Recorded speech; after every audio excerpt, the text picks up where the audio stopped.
Olá pessoal, vamos falar sobre a permeabilidade intestinal. No interior do nosso intestino nós temos como se fosse tipo uma camada muito fininha, que é onde estão as bactérias, o muco, uma grande parte, 80% do nosso sistema imunitário.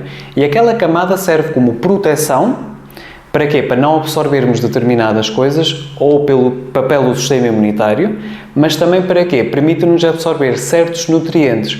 Mas há certas coisas no nosso intestino que nós não absorvemos, porquê? Porque temos esta camada, ou seja, estas células coladinhas umas às outras, que fazem com que isso não aconteça naturalmente.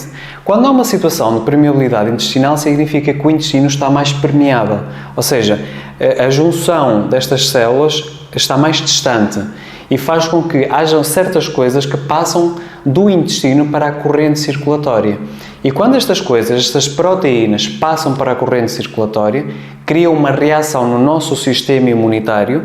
Lembre-se que 80% da imunidade está nessa zona. Quando há um desequilíbrio daquela zona, a resposta do nosso sistema imunitário qual é que é? É a inflamação. E por isso é que muitas vezes quando absorvemos proteínas da alimentação, por exemplo, suponhamos uma situação em que a pessoa, por exemplo, come tomate, por exemplo, e não tem qualquer tipo de reação, e a determinada altura começa a fazer intolerância ou reação ao tomate. Muitas vezes isso significa que houve uma alteração no intestino, possivelmente uma permeabilidade intestinal, que faz com que, por exemplo, a proteína do tomate seja absorvida e o nosso sistema imunitário está a reagir contra aquela proteína, como se achasse que é estranha. Muitas vezes, a questão de inflamação, nós muitas vezes não associamos de onde é que vem, mas, por exemplo, dores articulares, por exemplo, ou um aumento do risco cardiovascular, tendências depressivas, muitas doenças autoimunes que se baseiam em inflamação, a grande maioria delas vem sempre de uma questão a nível intestinal. Eu falo, por exemplo, por pacientes que tenho na clínica, muitas vezes quando o intestino é muito bem tratado, a grande parte de inflamação, de análises alteradas, doenças autoimunes, desaparecem quando nós corrigimos a causa.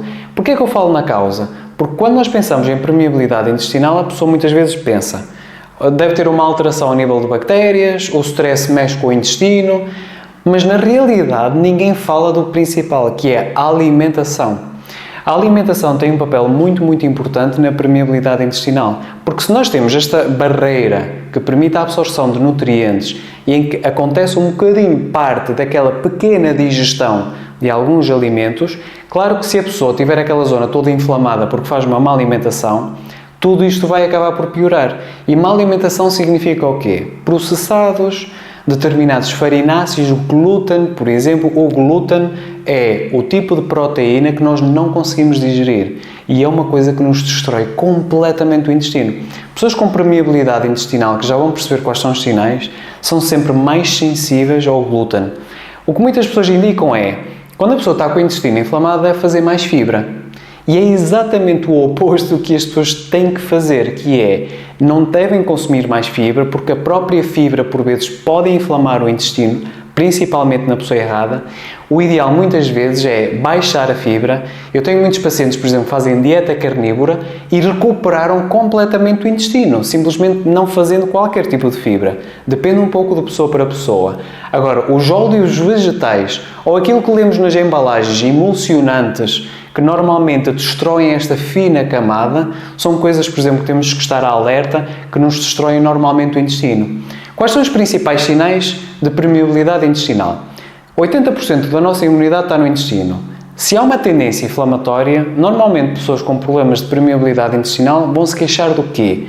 Problemas de pele, um risco, por exemplo, de doenças autoimunes muito mais alto, há muito mais cansaço cerebral. Nós temos muito o sistema nervoso na zona do nosso intestino e que está ligado com a nossa cabeça.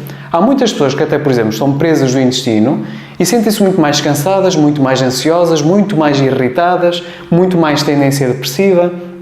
Tendência depressiva porquê? Porque é nessa camada que as bactérias produzem coisas que nos ajudam, por exemplo, para o nosso sistema nervoso.